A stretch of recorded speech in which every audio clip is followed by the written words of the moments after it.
HarperCollins presents Blackbird by Natália Gomes, read by Angela Ness and Ruth Urquhart. Prologue, 31/12/2015. 31st of December, the end of 2015. That was the night that 5,000 blackbirds dropped dead from the sky just before midnight in Beebe, small-town America. Witnesses recalled a dark blanket descending upon the town just moments before the state of Arkansas was propelled into the year 2016. The blanket turned out to be a sheath of dead feathers and battered bodies. A local preacher blamed it on us, on the evils of modern society. He said the deaths were symbolic of our sins, and that this was only the beginning of the consequences that would follow. Maybe the sudden unexplained death of a species, representing freedom and hope, really did indicate an ominous future for us all. My science teacher thinks the birds just flew into a jet engine, or that they died because of fireworks. The southern states of the US went crazy. Locals stocked up on bottled water, first aid kits and weapons. Some even fled their homes. News reporters broadcasted hysteria-inducing specials on this apocalyptic warning. It happened right in front of me, on my TV screen.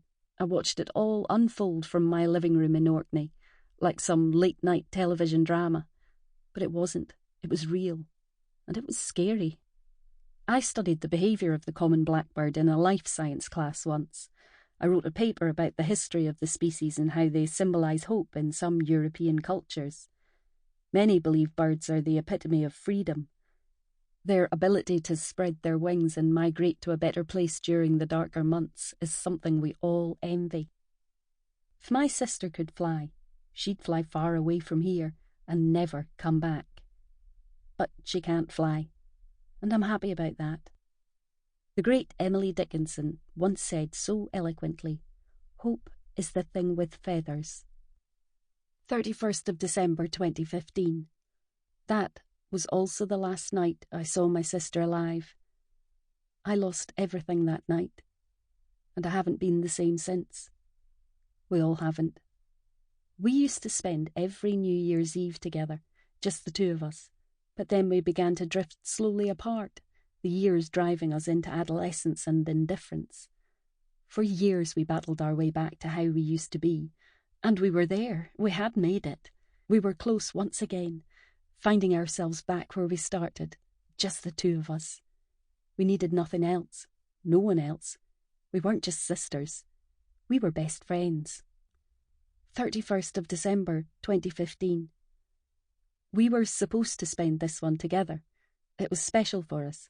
I'd picked a movie, bought popcorn, the kind you microwave in a paper bag until it puffs and expands. She'd gone out to see her friends, but she'd planned to be back for 10 o'clock. I waited for her until past, until 11, and even until midnight. I waited in the living room where I could see and hear the front door. The DVD box sat on the floor by the TV, unopened.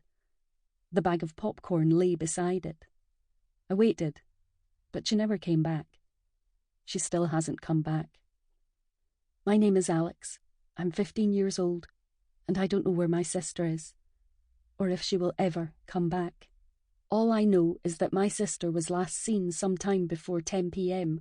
on New Year's Eve, 2 miles from where I stood, watching footage of the birds falling from the sky on our small TV screen, in our small living room, in a small house, on a small island too far from reality.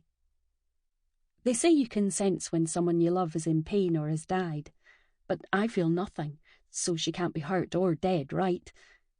Even that night, I didn't feel any different going to bed, and I didn't even worry when Dad said she hadn't come home that night. I assumed she'd stayed over at a friend's house. I figured that she'd lost track of time, but my parents were worried.